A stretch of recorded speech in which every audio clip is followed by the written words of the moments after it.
नमस्कार। आकाशवाणी कटक आंचलिक संवाद पढ़ुछंती मलय रंजन मिश्र। मुख्य संवाद। राज्य सरकार एक वर्ष पूर्ति पालन अवसर में राज्यस्तरीय विकास वाहनर भुवनेश्वर शुभारंभ कले मुख्यमंत्री। गत दशंधि मध्य डिजिटाल कारोबार क्षेत्र में भारत हासिल करिछि उल्लेखनीय परिवर्तन। भुवनेश्वर आबुधाबी को आज आरंभ कला सीधासलख विमान सेवा। विकास निर्धारित पदक्षेप वार्ता नहीं आज पालन करा जाउछि शिशु श्रमिक निरोध दिवस एवं आसंता 24 घंटा मध्य प्रबल वर्षा नहीं बालेश्वर खोर्धा और ढेंकानाल जिला को सतर्क सूचना जारी।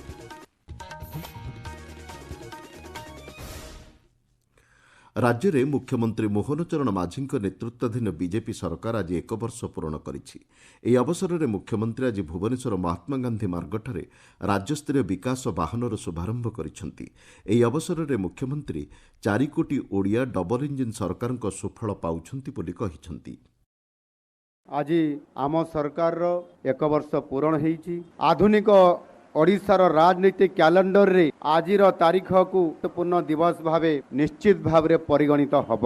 କାରଣ ଆଜିର ଦିନରେ ଓଡ଼ିଶାର 4.5 କୋଟି ଜନସାଧାରଣ ତାଙ୍କ ଆଶା ଆକାଂକ୍ଷାକୁ ପୂରଣ କରିବା ପାଇଁ ଏକ ଐତିହାସିକ ନିଷ୍ପତ୍ତି ନେଇଥିଲେ। ମାନନୀୟ ଶ୍ରୀ ନରେନ୍ଦ୍ର ମୋଦିଜୀଙ୍କର गरिमामय ଉପସ୍ଥିତିରେ ଆମ ସରକାର ଓଡ଼ିଶା ମାଟିର ସେବା ପାଇଁ ଶପଥ ନେଇଥିଲା। विकास वाहन रथ राज्यर समस्त 314टी ब्लक 115 विज्ञापित अंचल परिषद और 5टी महानगर निगम अंचल बुली सरकार द्वारा कार्यकारी होउथुवा विभिन्न योजना संबंध में राज्यवासी को अवगत कराइब। एही कार्यक्रम में पंचायत राज मंत्री रविनारायण नायक, विधायक बाबू सिंह, मुख्य शासन सचिव मनोज आहूजा प्रमुख उपस्थित थिले। सेवा सुशासन और गरीब कल्याण नीति आधार में देश में गत एक दशंधि मध्य उल्लेखनीय परिवर्तन घटी।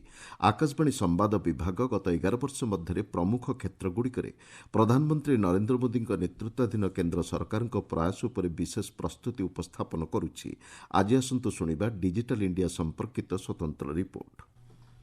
प्रधानमंत्री नरेंद्र मोदी को दूरदृष्टि संपन्न नेतृत्व में गत 11 वर्ष डिजिटाल कारबार क्षेत्र में उल्लेखनीय परिवर्तन होईछि। भारत विश्वर प्रथम स्थान में रहिबा सह प्रजुक्ति विद्या क्षेत्र में अग्रगति करुछि। भारतीयଙ୍କ मध्य नवसृजनर मनोभाव वृद्धि करिबारे युवपीढ़ी गुरुत्वपूर्ण भूमिका रहिछि। सेवा प्रदान और स्वच्छता वृद्धि सह आत्मनिर्भरशील आड़कू भारतर यात्रा को प्रधानमंत्री नरेंद्र मोदी सामाजिक गणमाध्यम रे प्रशंसा करिसेंति। गत दशंधि प्रत्येक भारतीय को डिजिटाल क्षेत्र में सशक्त कराजिबा सह गरीब व्यक्ति को सेमानकर न्याय्य प्राप्य सीधा सड़क बैंक अकाउंट रे पहुंचाइबा सुनिश्चित करा जाइछि।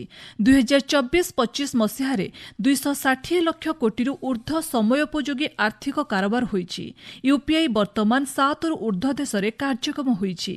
गत 11 वर्ष मध्य भारतर इंटरनेट व्यवहारकारी संख्या 285% वृद्धि पाइछि। एहा सह भाषिनी भली पदक्षेप द्वारा भाषार विभाजन ह्रास पाउछि और 22टी भारतीय भाषा रे कृत्रिम बुद्धिमत्ता परिचालित अनुवाद संभव होई परिछि। आकाशवाणी संवाद विभाग पई मो स्मृति रेखा तारण्या। भुवनेश्वर विजु पट्टनायक आंतर्जातिक विमान बंदर आज आबुधाबी को सीधासलख विमान सेवा आरंभ होईछि। मुख्यमंत्री मोहन चरण माझी एही विमान चलाचलर शुभारंभ करिसेंति। विमान सेवा क्षेत्र में ओडिशा अग्रसर हेउछि। एही विमान सेवा पई ओडिशावासींकर बहुदिनरु दाबी रहिथिला बोली मुख्यमंत्री कहिसेंति। एहा माध्यम रे मध्यप्राच्य देशगुड़िक सह ओडिशार आकाश माध्यम जोगाजोग स्थापन होई परिछि। फଳରେ राज्यर पर्यटन क्षेत्र विकसित हेबा सहित पुंजीनिवेश एवं वाणिज्य क्षेत्र मध्य त्वरान्वित हेब बोली मुख्यमंत्री श्री माझी कहिसेंति। इंडिगो एयरलाइंस द्वारा आरंभ होइतिबा ଏହି विमान सेवा प्रति सप्ताह बुधवार, शुक्रवार और रविवार दिन उपलब्ध हेब। ଏହି विमान में माल परिवहन सेवा मध्य आरंभ होइतिबा जणा पड़िछि। संबलपुर को आज दिनिकिया गस्तर जाई उपमुख्यमंत्री प्रभाती परिड़ा विभिन्न कार्यक्रम में जोग देइछंती। मां समलेई दर्शन करने सह मंदिर निकट में विकास वाहनर शुभारंभ करिसेंति। जिलार विभिन्न ग्राम को एही वाहन जाई सरकार जनकल्याणकारी योजनागुड़िक संपर्क में सचेतनता वृद्धि करिबो बोली उपमुख्यमंत्री श्रीमती परिड़ा कहिसेंति। राज्य सरकारଙ୍କ एक वर्ष पूर्ति पालन अवसରରେ ନୂଆପଡ଼ା ମିନି ଷ୍ଟାଡିୟମଠାରେ ଜିଲ୍ଲାସ୍ତରୀୟ ବିକାଶ ମେଳା 2025 ଶୁଭାରମ୍ଭ ହୋଇଛି।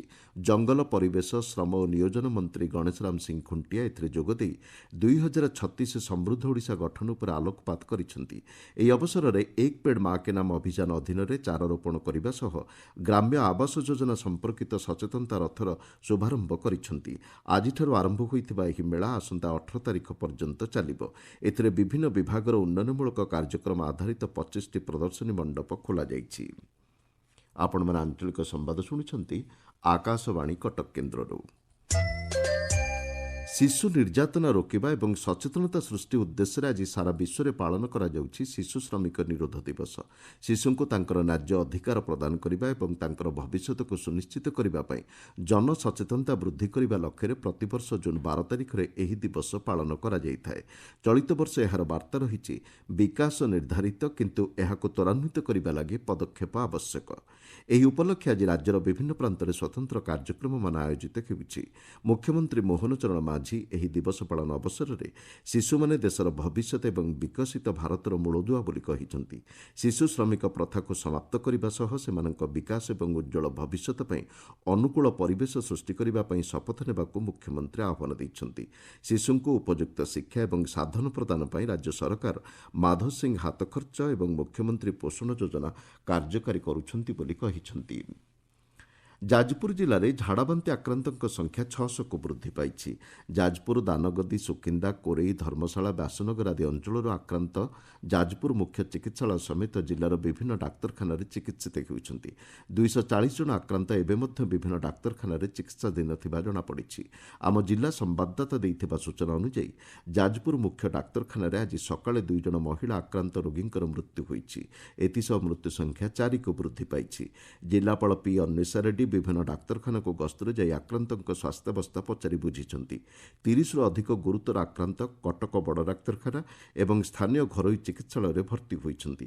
ରାଜ୍ୟ ସ୍ୱାସ୍ଥ୍ୟ ବିଭାଗ ପକ୍ଷରୁ ଏକ ଡାକ୍ତରୀ ଦଳ ପ୍ରଭାବିତ ଅଞ୍ଚଳ ଗସ୍ତ କରି ପରିସ୍ଥିତିର ଅନୁଧ୍ୟାନ କରିଛନ୍ତି। କେନ୍ଦ୍ରାଞ୍ଚଳ ରାଜସ୍ୱ କମିଶନର ପି ପରମେଶ୍ୱରମ୍ ଗତକାଲି ଜିଲ୍ଲା ଗସ୍ତରେ ଆସି ପରିସ୍ଥିତିର ସମୀକ୍ଷା କରିଛନ୍ତି। ଜିଲ୍ଲାର ସମସ୍ତ ପ୍ରାଥମିକ ଚିକିତ୍ସା କେନ୍ଦ୍ର ସମେତ ଜିଲ୍ଲା ମୁଖ୍ୟ ଚିକିତ୍ସାଳୟରେ ଝାଡ଼ାବାନ୍ତି ରୋଗୀଙ୍କ ପାଇଁ ସ୍ୱତନ୍ତ୍ର ବ୍ୟବସ୍ଥା କରାଯାଇଥିବା ମୁଖ୍ୟ ଚିକିତ୍ସା ଅଧିକାରୀ ଡାକ୍ତର ପ୍ରକାଶ ଚନ୍ଦ୍ର ବଳ କହିଛନ୍ତି। ଦାନଗଦି ଧର୍ମଶାଳା କୋରେଇ ଯାଜପୁର ଏଇ 4ଟା ଜାଗା ମ୍ୟାକ୍ସିମମ୍ ଆଫେକ୍ଟେଡ୍ ହେଇଛି। ବର୍ତ୍ତମାନ ଯାଜପୁର ହସ୍ପିଟାଲରେ ସବୁ ବେଡ୍ ଫେଡ୍ ସବୁ ଆରେଞ୍ଜମେଣ୍ଟ ତାଙ୍କର ମେଡିକାଲ କଲେଜ ଟିମ୍ ଷ୍ଟେଟ୍ ବି ପଠେଇଛନ୍ତି ଟିମ୍। ବର୍ତ୍ତମାନ ସେମାନେ ଆହୁରି ପଠେଇବେ। ମେଡିସିନ ଫେଡି ସବୁ ପ୍ରସ୍ତୁତ ରହିଛି। ଗ୍ରାସରୁଟ୍ ଲେଭେଲରେ ବି ଆଶା କର୍ମୀ ଅଙ୍ଗନବାଡି ମାନଙ୍କୁ କୁହାଯାଇଛି ବ୍ଲିଚିଂ ପାଉଡର ଆଉ ଯୋଉ ଟାବଲେଟ ସବୁ ଦେବା ପାଇଁ। ପାଇପ୍ ୱାଟର ଯୋଉ ପାଇପ୍ ସପ୍ଲାଏ ପାଣି ଗୁଡାକ ସବୁ ବିସର୍ଜନ କରାଯାଉଛି।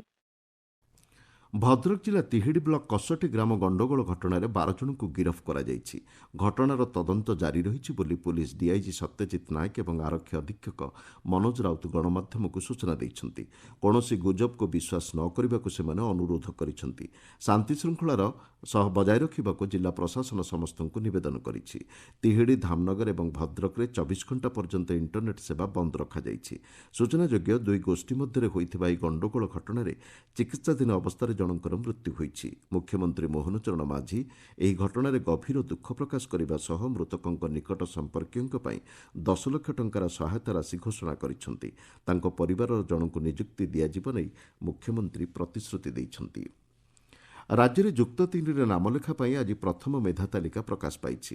ରେଭେନ୍ସା ବିଶ୍ୱବିଦ୍ୟାଳୟ ରାଜନୀତି ବିଜ୍ଞାନ ପାଇଁ କଟ୍ଅଫ୍ 92.8%, ବାଣିଜ୍ୟରେ 90.5%, ବିଜେପି କଲେଜ କମ୍ପ୍ୟୁଟର ସାଇନ୍ସରେ 88.83% ଏବଂ ଉତ୍କଳ ବିଶ୍ୱବିଦ୍ୟାଳୟ ଲ କଲେଜରେ ବିଏଲ୍ଏଲ୍ବି ପାଠ୍ୟକ୍ରମ ପାଇଁ କଟ୍ଅଫ୍ ମାର୍କ ପ୍ରକାଶ ପାଇଛି। ଚୟନ ହୋଇଥିବା ଛାତ୍ରଛାତ୍ରୀ 17 ତାରିଖ ମଧ୍ୟରେ ନାମ ଲେଖାଇ ପାରିବେ। ଆସନ୍ତା 22 ତାରିଖରେ ଦ୍ୱିତୀୟ ପର୍ଯ୍ୟାୟ ମେଧା ତାଲିକା ପ୍ରକାଶ ପାଇବ। ରାଜ୍ୟରେ ବର୍ଷାର ପ୍ରଭାବ ଯୋଗୁଁ ତାପମାତ୍ରା ସାମାନ୍ୟ ହ୍ରାସ ପାଇଛି। ଭୁବନେଶ୍ୱର ଆଞ୍ଚଳିକ ପାଣିପାଗ ବିଜ୍ଞାନ କେନ୍ଦ୍ରର ସୂଚନା ଅନୁଯାୟୀ ଆସନ୍ତା 24 ଘଣ୍ଟା ମଧ୍ୟରେ ପ୍ରାୟ ସମସ୍ତ ଜିଲ୍ଲାରେ ଘଡ଼ଘଡ଼ି ସହ ବର୍ଷା ହୋଇପାରେ। ବାଲେଶ୍ୱର, ଖୋର୍ଦ୍ଧା, ଢେଙ୍କାନାଳ ଜିଲ୍ଲାରେ ଗୋଟିଏ ଦୁଇଟି ସ୍ଥାନରେ ଏହି ସମୟ ମଧ୍ୟରେ ପ୍ରବଳ ବର୍ଷା ହେବା ନେଇ ପାଣିପାଗ କେନ୍ଦ୍ର ପକ୍ଷରୁ ଅନୁମାନ କରାଯାଇଛି। ମୁଖ୍ୟ ସମ୍ବାଦଗୁଡ଼ିକ ପୁଣିଥରେ। ରାଜ୍ୟ ସରକାରଙ୍କ 1 ବର୍ଷ ପୂର୍ତ୍ତି ପାଳନ ଅବସରରେ ରାଜ୍ୟସ୍ତରୀୟ ବିକାଶ ବାହନର ଭୁବନେଶ୍ୱରଠାରେ ଶୁଭାରମ୍ଭ କଲେ ମୁଖ୍ୟମନ୍ତ୍ରୀ। ଗତ ଦଶନ୍ଧି ମଧ୍ୟରେ ଡିଜିଟାଲ କାରବାର କ୍ଷେତ୍ରରେ ଭାରତ ହାସଲ କରିଛି ଉଲ୍ଲେଖନୀୟ ପରିବର୍ତ୍ତନ। ଭୁବନେଶ୍ୱରରୁ ଆବୁଧାବିକୁ ଆଜିଠୁ ଆରମ୍ଭ ହେଲା ସିଧାସଳଖ ବିମାନ ସେବା। विकास निर्धारित पदक्षेप वार्ता नहीं आज पालन करा जायछि शिशु श्रमिक निरोध दिवस एवं आसंता 24 घंटा मध्य प्रबल वर्षा नहीं बालेश्वर खोर्धा और ढेंकानाल जिला को सतर्क सूचना जारी। आंचलिक संवाद वर्तमान शेष है। आमर परवर्ती आंचलिक संवाद शुणिपारे संध्या 6:45 मिनिट्रे।